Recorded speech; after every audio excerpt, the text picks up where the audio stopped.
विशुद्ध विज्ञान घनस्वरूपम विज्ञान विस्रारण बद्ध दीक्षम दयानिधिं देहभृतां शरणं देवं हयग्रीवमहं प्रपद्ये நமஸ்பாய். இன்றைய தினம் பஜகோவிந்தத்தினுடைய ஸ்லோகன் நம்பர் 25, 26 அண்ட் 27. இந்த 3 ஸ்லோகங்கள் என்னென்ன, அதனுடைய பதச்சேதம், பிரதிபதார்த்தம், பாவார்த்தம், அதாவது தாத்பரியம் என்ன அப்படிங்கிறத நாம அனுபவிக்க இருக்கோம். இன்றைய தினம் ரொம்ப வசத்தியான தினம். நமக்கு எல்லாமே அந்த நாட்கள் தானாகவே அமையிறது. என்னன்னாக்கா இன்னைக்கு ஏகாதசி. இந்த ஏகாதசி அன்னைக்கு இந்த பஜகோவிந்தம் அப்படிங்கிற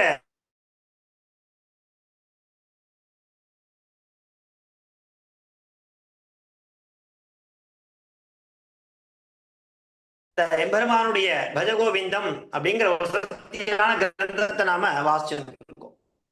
முதல்ல சென்ற வகுப்புல நாம என்ன ஸ்லோகம் பார்த்தோம் அப்படிங்கிறத பார்த்துட்டு இன்றைய தினத்திற்கான ஸ்லோகத்தை நாம பார்க்கலாம். கடைசியா நாம பார்த்த அந்த சென்ற வகுப்புடைய ஸ்லோகம் என்ன அப்படிங்கிறத பார்த்துட்டு இன்றைய தினத்திற்கான ஸ்லோகத்தை நாம பார்க்கலாம். பாருங்க, கடைசியா நாம பார்த்த ஸ்லோகம் என்ன? 24வது ஸ்லோகம் இல்லையா? என்ன ஸ்லோகம் அது? துயிமயி சான்யத்ரைகோ விஷ்ணு வியக்தம் குப்யசி மைய சகிஷ்ணு சர்வஸ்மின்னபி பஷ்யாத்மானம் சர்வத்ரோ உத்ஸ்ருஜ பேதாஜ்ஞானம் அப்படிங்கிறதாக பார்த்தோம். அதனுடைய அர்த்தம் என்னவாக இருந்தது அப்படின்னாக்கா, அதாவது எல்லாம் விஷ்ணுமயம் அப்படிங்கிற அந்த பிரதானமான தலைப்புகள் அதை பார்த்தோம்.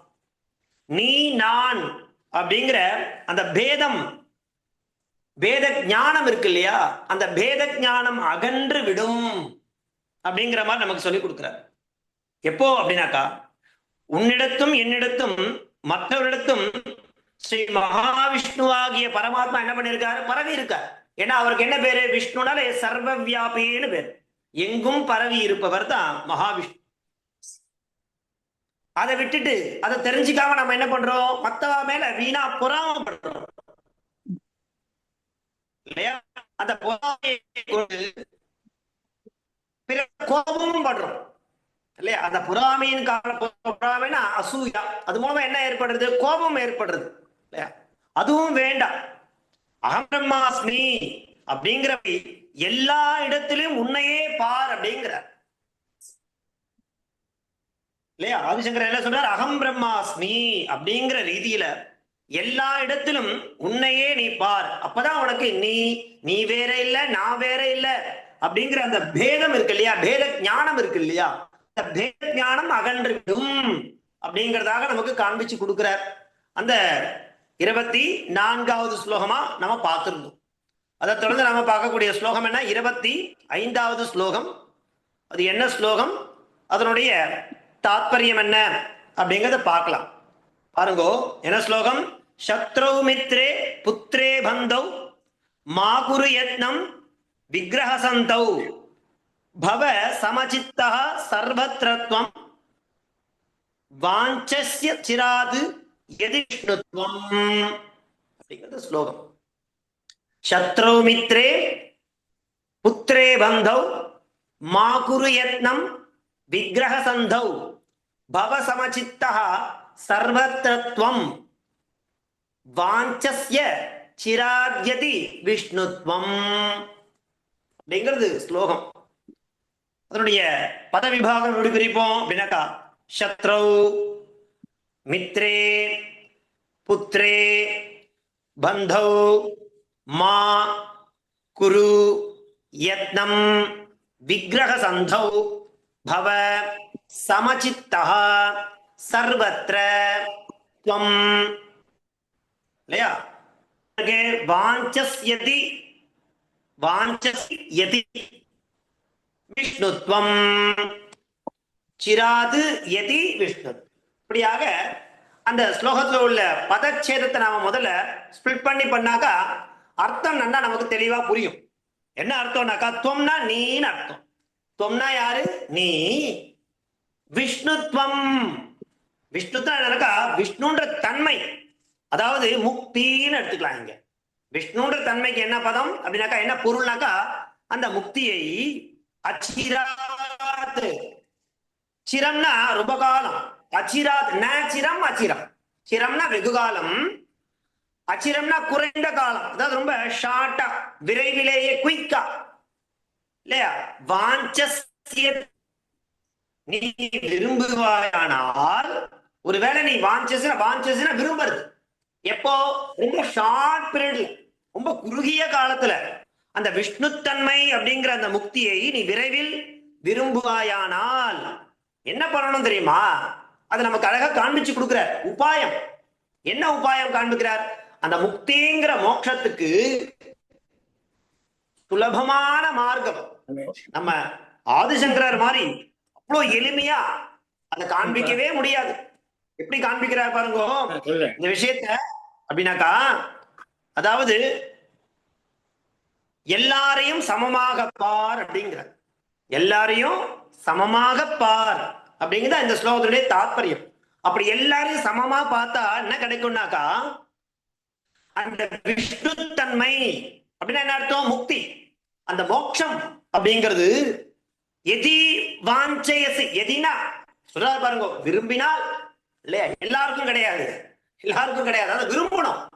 யார் விரும்புகிறார்களோ அவளுக்கு என்ன பண்ணணும் சொல்லி தரார் பாருங்க. சத்ரு, சத்ருனா எனிமி, பகைவனிடத்திலும், மித்ரே நண்பனிடத்திலும், புத்திரே பிள்ளைகளிடத்திலும், பத்னியோ இல்லையா, சரி பந்தவ், பந்தவனா யாரு? பந்து உறவினரிடத்திலும் என்ன பண்ணணும் அப்படின்னாக்கா விக்கிரக சந்தௌ, இப்போ சண்டை செய்வதிலும் சரி சமாதானம் செய்வதிலும் சரி நம்ம யத்னம்னா முயற்சியை மா குரு, என்ன அழகா சொல்றாரு பாருங்களேன். அப்பா நீ சண்டை போடுறதுக்கும் முயற்சி பண்ணாத, சமாதானம் ஆகிறதுக்கும் முயற்சி பண்ணாத, ரெண்டுமே பண்ணாதங்கிற.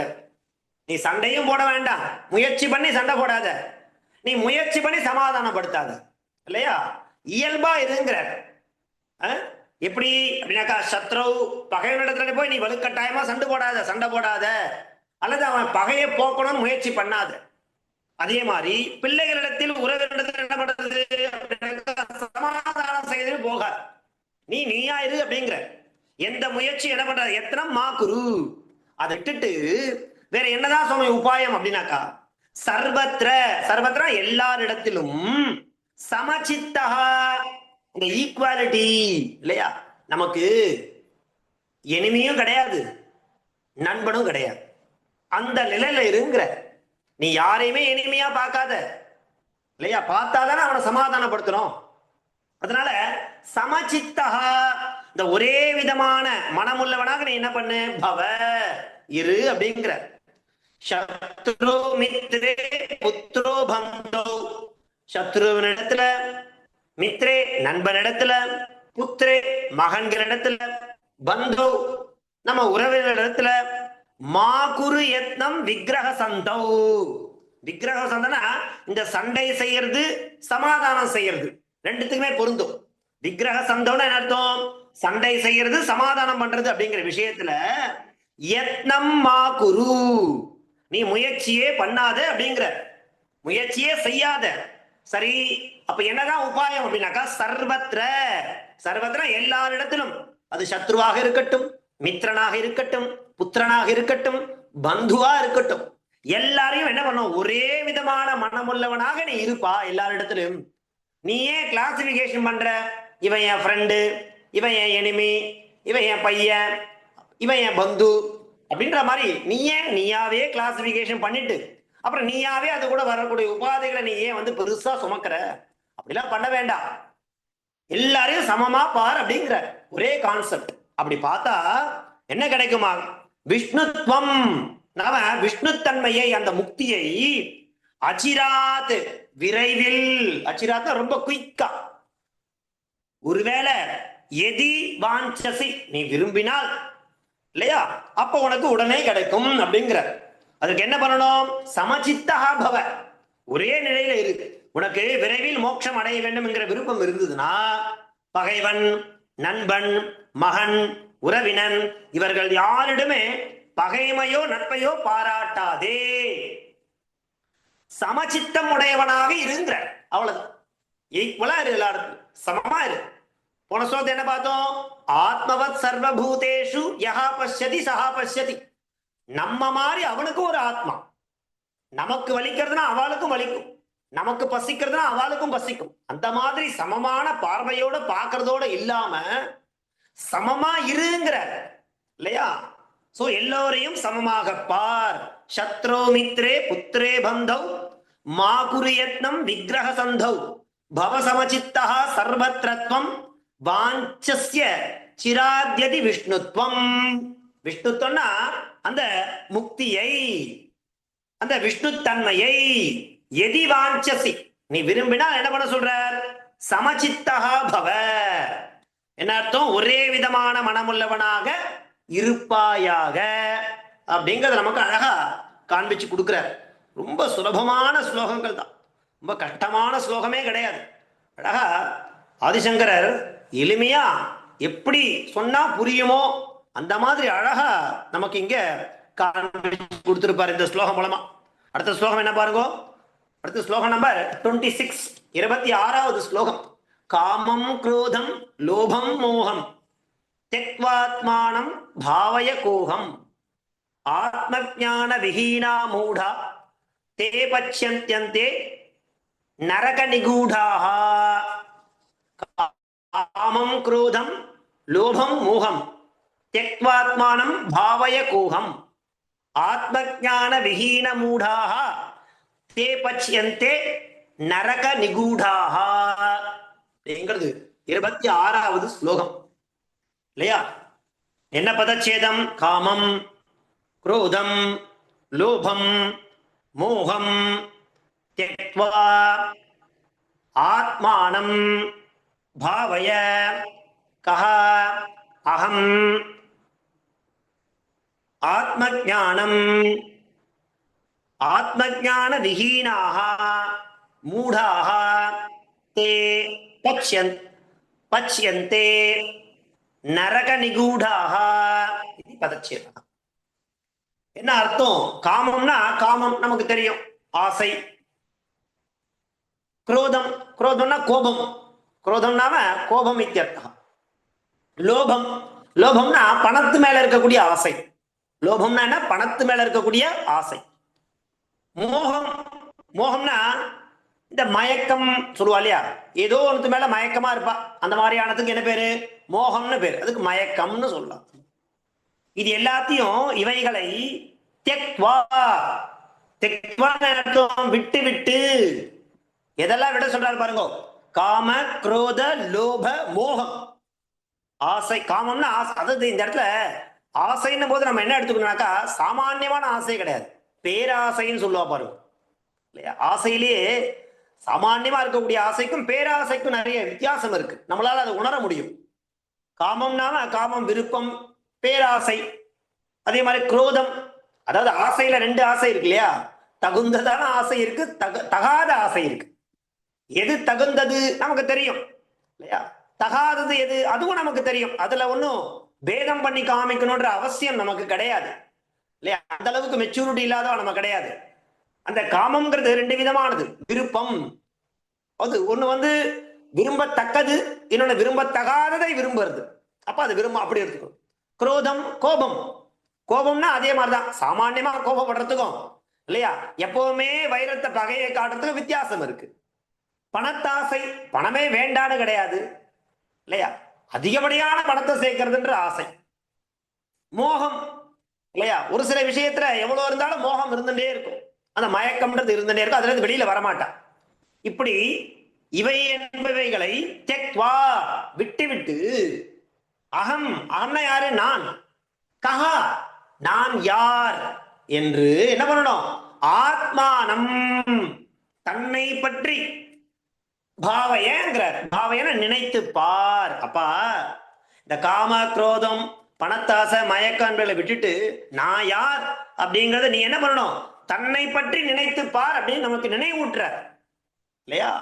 ஏ மூட, ஏ மூடர்களே, ஆத்ம ஞான விஹீனாக. இந்த ஆத்ம ஞானம் விஹீனா இல்லாம இருக்கிறது. ஆத்ம ஞானம் இல்லாம இருக்கா இல்லையா? தே அவர்கள் நரக நிகூடாக. என்ன ஆவா தெரியுமா? இந்த நரகம் அப்படிங்கிற ஒரு இடத்துக்கு தள்ளப்படுவா. அந்த நரகத்துல போய் முழுகிடுவா. யாரு? ஆத்ம ஞான விஹீனாக.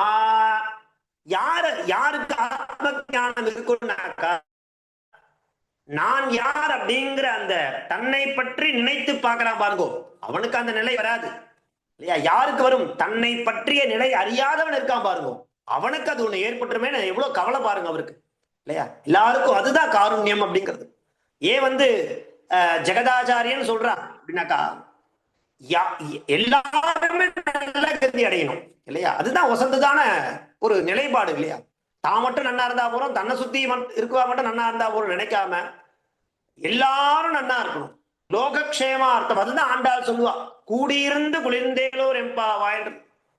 தனக்கு கிடைச்சது ஆந்தனையும் கை காட்டி உய்யுமார் எண்ணி உகந்தேலோர் எம்பாவா. அந்த மாதிரி தனக்கு ஒரு நல்லது நடக்கிறதுனா அதை பிரத்யாருக்கும் நல்லது நடக்கட்டுமே, அதுல நமக்கு நம்மளது என்ன குறைஞ்சிட போறது இல்லையா? ஒண்ணும் கிடையாது, இன்னும் ஸ்ரேயஸ் தான். தனக்கு கிடைச்சது மற்றவாளுக்கும் கிடைக்கணுங்கிற ஒரு உத்தமமான ஒரு ஆத்ம ஞானம். அந்த ஆத்ம ஞானம் இல்லாதவன் என்ன பண்ணுவான்? ஐயோ பாவம் அப்பா, நீ நரகத்துல போய் முழுக போறப்பா, அந்த ஆத்ம ஞானத்தை வளர்த்துக்கோ, நீ யாருன்னு உன்னை பத்தி கொஞ்சம் நினைச்சு பாரு அப்படிங்கறத நினைவு விடுறாரு இந்த ஸ்லோகம் மூலமா இல்லையா? அந்த ஆன்மாவை உயர்த்தும் வழி. வெரி ரொம்ப பியூட்டிஃபுல்லான ஸ்லோகம். ஒரு சின்ன லைன் தான் பாருங்க. ஆத்மா இல்லையா, நம்முடைய ஆத்மாவை உயர்த்துவதற்கு என்ன வழி? இந்த ஒரு ஸ்லோகம் போரும். Very simple. இந்த ஒரே ஸ்லோகத்தை நம்ம ஸ்லோகனா வாழ்நாள் ஃபுல்லா வச்சு வாழ்ந்தாலே போதும், நம்மளுடைய வாழ்க்கை நல்ல கதி அடைஞ்சிடும். காமம் குரோதம் லோபம் மோகம் தெக்வாத்மானம் பாவய கோகம் ஆத்ம ஞான விஹீன மூடாக. ஏ ஆத்ம ஞானம் இல்லாதவனே, மூடனே, நீ என்ன பண்ண போற? நரக நிகூடாக, நீ நரகத்துல மூழ்கி பட்சத்தேன நடத்துனாக்கா அந்த துன்பத்தை அனுபவிப்பப்பா. துன்பத்தை நீ நரகத்தை மூழ்கி துன்பத்தை அனுபவிக்க வேண்டாம் அப்படின்னு நீ நினைத்தால் நீ என்ன பண்ணு? ஆன்மாவை உயர்த்தும் வழியை நான் சொல்றேன், அதை நீ கேட்பாயாக. அழகா காண்பிச்சு கொடுக்கிறார். என்ன பண்ணா போற? தன்னை பற்றி நினைத்து பார் போர். எதை விட்டுட்டு? காம குரோத லோப மோகம் அப்படிங்கிறத விட்டுட்டு நான் யார் தன்னை பற்றி நினைக்க தொடங்கி விட்டால் உனக்கு என்ன கிடைச்சிருங்கிறார்? ஆத்ம ஞானம் கிடைச்சிரும்பா, நீ நரகத்திற்கு போக மாட்ட அப்படிங்கறத அழகா காண்பிச்சு கொடுக்கிறார் இல்லையா? என்ன பலன் சொல்றதை காட்டிலும் என்ன நடக்காம இருக்கணும் அதை சொல்றதே வசதியான பலன் தான் இல்லையா? அழகா காண்பிக்கிறார். ஆன்மாவை உயர்த்தும் வழி காமம் குரோதம் லோபம் மோகம் த்யக்வாத்மானம் பாவய கோகம் ஆத்ம ஞான விஹீன மூடாக தே பச்யந்தே நரக நிகூடாக. தேவையில்லாம நரகத்துல மூழ்கி பச்யந்தே துன்பத்தை அனுபவிப்பாய், அது வேண்டாம் அப்படிங்கிறதாக சொல்ற. தான் யார் என்பதை நீ அறிஞ்சிட்டா போதும். அது அறியாம ஆத்ம ஞானம் இல்லாத அந்த மூடர்கள் நரகத்துல போய் உழல போறாளே. ஆகவே இந்த காமம் குரோதம் மோகம் பணத்தாசை மதிமயக்கம் இவைகளெல்லாம் துறந்து நான் யார் என்பதை நீ எப்பொழுதும் என்ன பண்ணும்? சிந்தனை செய்ய வேண்டும். அதை சிந்தனை பண்ணிட்டேன்னா போதும், உனக்கு நல்ல கதி கிடைச்சிடும் அப்படிங்கிறதாக இந்த 26வது ஸ்லோகம் காண்பிச்சு கொடுக்கிறார். அடுத்த ஸ்லோகம் நம்பர் 27. 27வது ஸ்லோகம் என்ன? கேயம் கீதா நாம சஹஸ்ரம் தியேயம் ஸ்ரீபதி ரூபமஜஸ்ரம் நேயம் சஜ்ஜன சங்கே சித்தம் தேயம் தீன ஜனாய ச வித்தம். கேயம் கீதா நாம சஹஸ்ரம் தியேயம் ஸ்ரீபதி ரூபமஜஸ்ரம் நேயம் சஜ்ஜன சங்கே சித்தம் தேயம் தீன ஜனாய ச வித்தம் அப்படிங்கிறது இந்த 27வது ஸ்லோகம். இன்னும் 3 ஸ்லோகத்தோட இந்த பஜகோவிந்தம் அப்படிங்கிற சத்தியான கிரந்தம் முடிய போறது. நம்ம 27வது ஸ்லோகத்துல இருந்துட்டு இருக்கோம். என்ன பதச்சேதம்? கேயம் கீதா நாம சஹஸ்ரம் தியேயம் ஸ்ரீபதி ரூபம் அஜஸ்ரம் ஞேயம் சஜ்ஜன சங்கே சித்தம் தேயம் தீனஜனாய ச வித்தம். இது பதச்சேதம். என்ன சொல்றார் பாருங்க. கேயம் கீதா. கேயம்னா பாடப்பட வேண்டும். பகவான் நமக்கு எதுக்கு வாய் கொடுத்திருக்கான் தெரியுமா? பகவன் நாமாவை வாயால பாடணும். வாயினால் பாடி தேயம் தேயம் மனத்தினால் சிந்திக்க. எம்பெருமானுடைய திருநாமங்கள் எவ்வளவு இருக்கு? சகஸ்ரநாமம் இருக்கு. பிரதிதினம் பகவத்கீதையையும் விஷ்ணு சகஸ்ரநாமம் நாம் பாராயணம் செய்ய வேண்டும். நமக்கு இந்த ரெண்டுமே சரி. பல விஷயங்கள் எம்.எஸ். சுப்புலட்சுமி அம்மா ஞாபகத்துக்கு வருவா. எல்லா ராத்திரியும் இன்னைக்கும் சரி, கார்த்தால வெங்கடேச சுப்பிரபாதம் கண்டிப்பா எம்.எஸ். சுப்புலட்சுமி அம்மா பாடின பாட்டை ஒழிச்சிருக்கு. அதே மாதிரி சாயங்காலம் எம்.எஸ். சுப்புலட்சுமி அம்மா பாடின சகஸ்ரநாமம் இது ஒழிச்சுட்டே இருக்கும். எவ்வளவு பெரிய அற்புதமான விஷயம் இல்லையா? அந்த எம்பெருமானுடைய சகஸ்ரநாமம் இருக்கு, அத வாயா பாடணும். தியேயம் ஸ்ரீபதி ரூபம் அஜஸ்ரம். அஜஸ்ரம்னா எப்பொழுதும், சதா. தியேயம் என்ன பண்ணணும்? தியானம் செய்ய வேண்டும். மனமானது, நம்ம மனசு இருக்கு இல்லையா, அந்த மனசால என்ன பண்ணும்? எனக்கா அந்த எம்பெருமானுடைய உருவம் இருக்கு இல்லையா, ஸ்ரீமன் நாராயணனுடைய உருவத்தை எப்பொழுதும் தியானம் செஞ்சுட்டே இருக்கணுங்கிற. எம்பெருமானுடைய நாமாவை வாயால சொல்லிண்டே இரு. எம்பெருமானுடைய திருவுருவத்தை நீ மனசால தியானம் பண்ணிட்டே இரு. அது மாத்திரமில்ல, சஜ்ஜன சங்கே, இந்த நல்லோருடைய சேர்க்கை அது ரொம்ப முக்கியம். இதை பிகினிங்லேருந்தே நமக்கு நினைவூட்டுண்டே இருக்க. சத்சங்கே நிச்சங்கத்துவம் அப்படிங்கிற மாதிரி இந்த விஷயத்தை, அந்த சத்சங்கம் நல்லோருடைய சேர்க்கைங்கிறது ரொம்ப முக்கியங்கிற. நேயம் இதெல்லாம் அடையப்பட வேண்டும். தீனஜனாய, தீனஜனா யார சொல்றானாக்கா அந்த ஏழை ஜனங்களுக்கு நம்மளால முடிஞ்ச பணத்தை கொடுக்கணுமா. யாரெல்லாம் ஏழை இருக்காளோ, பணம் இல்லாம இருக்காளோ, வித்தம்னா பணம், செல்வம் இல்லாமல் இருக்காளோ, அவளுக்கெல்லாம் உங்களால முடிஞ்ச பணத்தை கொடுக்கணும் அப்படிங்கிற. என்னென்ன சொல்றாரு பாருங்கோ இந்த ஸ்லோகம் மூலமா. நீங்க நற்கதியை அடைய விரும்பினால், நல்ல உன்னத கதியை அடையணும்னு நினைச்சா, தினந்தோறும் பகவத்கீதையும் விஷ்ணு சகஸ்ரநாமம் சொல்லக்கூடிய எம்பெருமானுடைய 1000 நாமத்தை கொண்ட அந்த விஷ்ணு சகஸ்ரநாமத்தை பாராயணம் செய்ய வேண்டும். நம்பர் 1. 2வது, எப்பொழுதும் பகவானுடைய உருவத்தை தியானம் செய்து கொண்டே இருத்தல் வேண்டும். 2வது. 3வது, நல்லவர்களுடைய சேர்க்கையில் மனதை செலுத்த வேண்டும், சத்சங்கம். 4வது, ஏழை மக்களுக்கு இயன்றவரை இதெல்லாம் பாருங்கோ. இது நம்ம பாடசாலை நடக்கிறது, நம்ம பாலவேத பாடசாலைல இது எனக்கு தெரிஞ்சு இது 4மே நடக்கிறது. குழந்தைகள் பிரதிதினம் பகவத்கீதை அப்படிங்கிறத சொல்றா, பாராயணம் பண்றா. விஷ்ணு சஹஸ்ரநாமம் பாராயணம் பண்ணிட்டு இருக்கா. அதே மாதிரி எம்பெருமானுடைய அந்த உருவத்தை சொல்லி எந்த நிகழ்வா இருந்தாலும் சரி, சங்கடஹர சதுர்த்தியா இருந்தாலும் சரி, எந்த ஒரு எம்பெருமானுடைய ஒரு விழா எதுவா இருந்தாலும் சரி, அந்த நாள்ல குழந்தைகள் விசேஷமா அந்த எம்பெருமானுடைய உருவத்துக்கு என்ன பண்ணிட்டே இருக்கா? அபிஷேகங்கள், ஆராதனைகள், அலங்காரங்கள் அப்படிங்கிறத பிரதிதினம் பண்ணிட்டே இருக்கா சராஸ் சித்தம். அதே மாதிரி அந்த பாடசாலையில பிரதிதினம் இல்லாதவாளுக்கு அன்னதானமானது வழங்கப்பட்டுட்டே இருக்கு. பாருங்க எவ்வளவு பாக்கியம் பாருங்க, இது அமையறது இல்லையா? இதெல்லாம் எம்பெருமானுடைய ஒரு இது இல்லாம நடக்கவே நடக்காது பாருங்க. அவர் என்ன சொன்னாரோ அந்த 4மே இங்க நடைமுறையில இருக்கா மாதிரி இருக்கு பாருங்க இல்லையா? கேயம் கீதா நாம சகஸ்ரம், கேயம் ஸ்ரீபதி ரூபமஜஸ்ரம், நேயம் சஜ்ஜன சங்கே சித்தம், தேயம் தீன ஜனாய வித்தம். இல்லாதவாளுக்கு, பணம் இல்லாதவாளுக்கு பணத்தை கொடுத்து உதவுறது நம்மளால முடிஞ்சு. சத்சங்கத்துல நம்ம போய் ஐக்கியமாய் சேர்ந்து எம்பெருமானுடைய பிரபாவங்களை அனுபவிக்கிறது, எம்பெருமானுடைய திருவுருவத்தை நினைவுல வச்சுட்டே இருக்கிறது, எம்பெருமானுடைய நாமாக்களை சொல்லிண்டே இருக்கிறது. இப்படி இது எல்லாமே ஆண்டாலும் சொல்றா. வாயினால் பாடி மனத்தினால் சிந்திக்க கூடியிருந்து குளிந்தேலோர் எம்பாவாய் ஆந்தனையும் கை காட்டின்னு இது எல்லாம் அங்க வருது இல்லையா? அதான் ஆரம்பத்தில் சொன்னேன், இந்த திருப்பாவை அப்படிங்கிறது இந்த இவருடைய இந்த பஜகோவிந்தத்துல இருக்கக்கூடிய விஷயத்த சாரத்தை கூட அங்க ஆண்டாள் திருப்பாவையா கொடுத்துருக்கலாம். அப்பேற்பட்ட அற்புதமான ஒரு கிரந்தம் இந்த பஜகோவிந்தம் சொல்லக்கூடிய கிரந்தம்.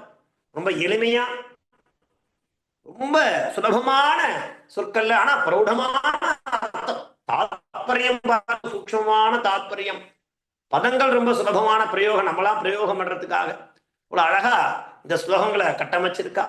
அப்பேற்பட்ட அந்த பஜகோவிந்தம் அப்படிங்கிற கிரந்தத்துல நம்ம இது வரைக்கும் 27 ஸ்லோகங்களை பூர்த்தி பண்ணியிருக்கோம். வரக்கூடிய வாரம் வியாழன் மற்றும் சனிக்கிழமையில வகுப்பு கிடையாது. மாமா உங்களுக்கு தெளிவா குரூப்ல போட்டிருந்த அடுத்த வகுப்பு நமக்கு எப்போ அப்படின்னு பார்த்தீங்கன்னாக்கா 30ஆம் தேதி 30th வியாழக்கிழமை அன்னைக்கு நடக்கும்.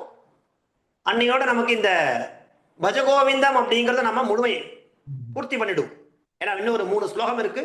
27 ஸ்லோகம் முடிஞ்சதுன்னா இன்னொரு 3 ஸ்லோகத்தோட இந்த பஜகோவிந்தம் அப்படிங்கிற கிரந்தத்தை நாம பூர்த்தி பண்ணிடுவோம். அதனால வரக்கூடிய வாரத்துல 2 நாள் தீபாவளி விராமம், குழந்தைகள்லாம் அவ ஆத்துக்கு போவா.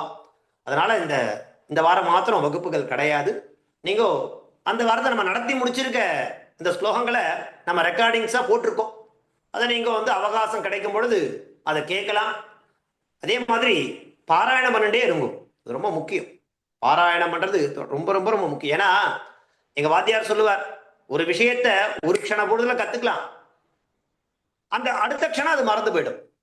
நம்ம என்ன பண்ணணும், அதை விடாம அபியாசம் பண்ணத்தான் நமக்கு அது மனசுல திருடமா போய் நிற்கும். அதனால கத்துக்கிறது பெரிய இது கிடையாது, அதனால நம்ம அபியாசம் பண்ணணும், அதுதான் ரொம்ப முக்கியம். அப்பதான் அது நமக்கு பிரயோகப்படும், உபயோகப்படும் தாசம்.